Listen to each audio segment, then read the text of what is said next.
11 palabras. Le bastaron 11 palabras a la presidenta de México para responder a la amenaza comercial de todo un país. Escuchen bien esto. Son más ricos los camarones de Sinaloa que los de Ecuador, la verdad. 1. Febrero de 2025. Daniel Noboa, presidente de Ecuador, acababa de anunciar aranceles del 27% contra todos los productos mexicanos. En los titulares sonaba a declaración de guerra comercial. Los analistas hablaban de escalada, de represalias, de un nuevo frente para México. Hoy, más de un año después, hay un detalle que casi nadie ha contado y que cambia absolutamente todo. Esos aranceles nunca se aplicaron, ni el 27% ni el 20%, ni un solo punto porcentual, nada. ¿Por qué un presidente amenaza públicamente con castigar a México y después no se atreve a firmar el decreto? La respuesta tiene que ver con una embajada asaltada en plena noche, con una elección desesperada y con un país que descubrió demasiado tarde quién necesitaba a quién. Esto es lo que Noboa no quiere que se recuerde. Quédense hasta el final, porque la última pieza de esta historia se jugó hace apenas unas semanas, en un estadio de fútbol.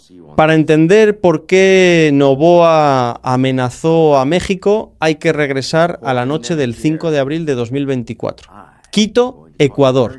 La Embajada de México. Esa noche, fuerzas ecuatorianas hicieron algo que casi no tiene precedentes en la historia diplomática moderna. Asaltaron la embajada mexicana para sacar por la fuerza a Jorge Glass, ex vicepresidente de Ecuador, que estaba bajo protección mexicana en proceso de asilo. Policías armados brincando los muros de una sede diplomática. Personal mexicano sometido en el piso. Todo grabado, todo documentado, todo frente al mundo. Y aquí hay que decirlo con claridad. Una embajada es territorio inviolable. Eso no es una opinión ni un tecnicismo. Es la Convención de Viena, firmada por prácticamente todos los países del planeta. Es la regla que protege a todos los diplomáticos del mundo, en todos los países, todos los días.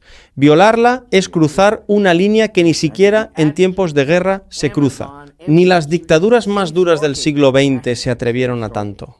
La respuesta de México fue inmediata. Ruptura total de relaciones diplomáticas. Cero embajada, cero cónsules, cero diálogo. Pero además vino algo mucho más serio, algo que sigue vivo hasta el día de hoy. México llevó a Ecuador ante la Corte Internacional de Justicia en La Haya. No con un tuit, no con un discurso encendido, con una demanda formal ante el máximo tribunal del planeta, pidiendo sanciones históricas contra el Estado ecuatoriano. Y desde ese momento, Ecuador quedó atrapado en una posición terrible, señalado por la comunidad internacional, condenado por gobiernos de todos los colores políticos y con un presidente joven, con poca experiencia, que necesitaba urgentemente cambiar el tema. Guarden ese dato, porque es la clave de todo lo que viene. Noboa no necesitaba una guerra comercial, necesitaba una distracción. 3 de febrero de 2025. Y aquí el contexto es una joya, así que pónganle mucha atención al calendario. Ese mismo día, Claudia Sheinbaum acababa de lograr algo que medio mundo consideraba imposible: pausar los aranceles de Donald Trump con una llamada telefónica. La prensa internacional hablaba de ella como la líder que le había ganado el primer round al hombre más impredecible de la política mundial. Los mercados respiraban, México celebraba, y esa misma noche, horas más tarde, Daniel Noboa aparece con su anuncio: aranceles del 27% contra México. ¿Casualidad? Véanlo con frialdad. Noboa estaba a 6 días de una elección presidencial donde se jugaba el pellejo. Las encuestas estaban apretadas. Su gestión estaba golpeada por la crisis de seguridad y por el escándalo internacional de la embajada. ¿Qué mejor jugada que mostrarse duro contra un país grande, justo el día en que ese país estaba en todos los titulares del planeta? El arancel no era política comercial, era propaganda electoral con disfraz de decreto. El problema para Noboa es que en el Palacio Nacional ya le habían tomado la medida. A la mañana siguiente, en plena conferencia matutina, un reportero le pregunta a Sheinbaum por la amenaza ecuatoriana. Y la escena completa no tiene desperdicio. Mírenla. Ahí está todo.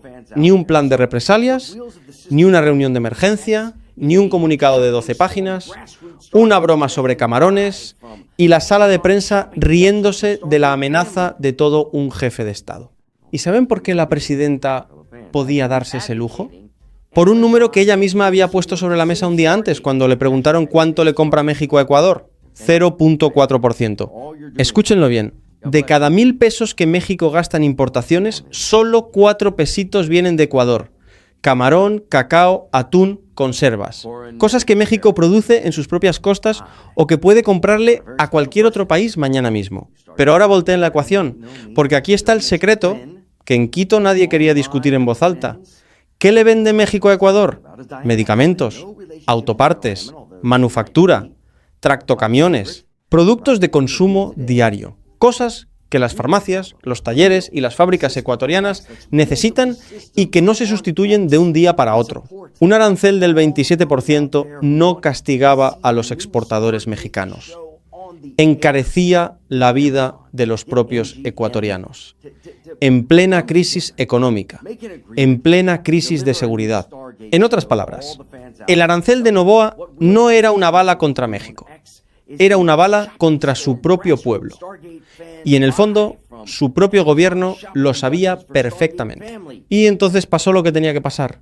Nada, absolutamente nada. Pasó febrero y el decreto no se publicaba.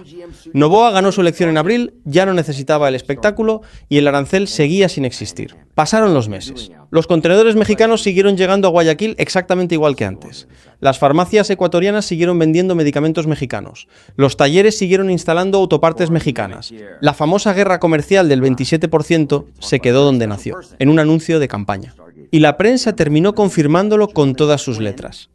Medios ecuatorianos y mexicanos lo escribieron sin rodeos.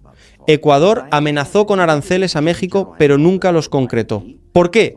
3 razones, y ninguna es un misterio. 1. La economía. Castigar el 0.4% de las importaciones mexicanas no le movía un pelo a México, pero encarecer medicinas y autopartes sí golpeaba directamente el bolsillo ecuatoriano. Noboa lo sabía desde el primer día. 2. El aislamiento.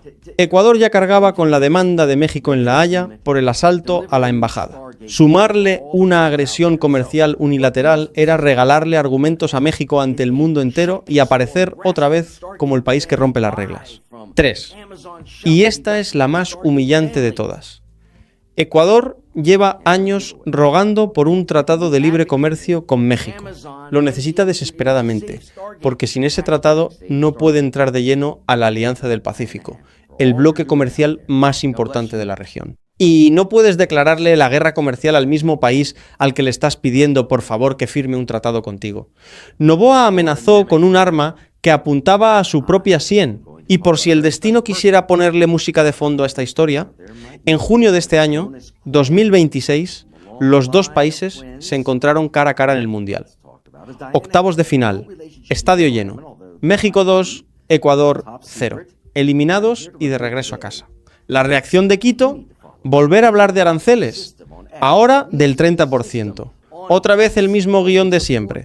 El berrinche, el anuncio rimbombante, los titulares de un día y México respondiendo con la misma calma de siempre. Si vieron nuestro vídeo anterior, ya saben cómo terminó esa historia. Le salió carísimo. Al final, esta historia nunca fue sobre camarones ni sobre porcentajes. Fue una lección de poder y de dos maneras completamente opuestas de ejercerlo. Noboa gritó, amenazó, firmó anuncios con fecha de elección. Sheinbaum respondió con un dato frío, una broma y una demanda en La Haya que sigue su curso. Silenciosa, implacable, con el peso de todo el derecho internacional encima.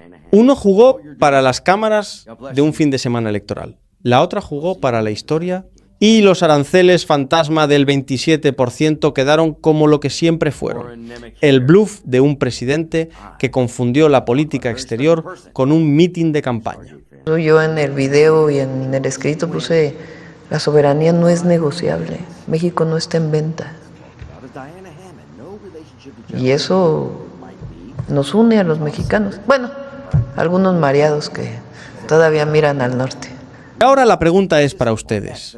¿Sheinbaum hizo bien en responder con ironía y dejar que Noboa se hundiera solo? ¿O México debió ir más duro contra Ecuador? Los leo en los comentarios, respondo a todos.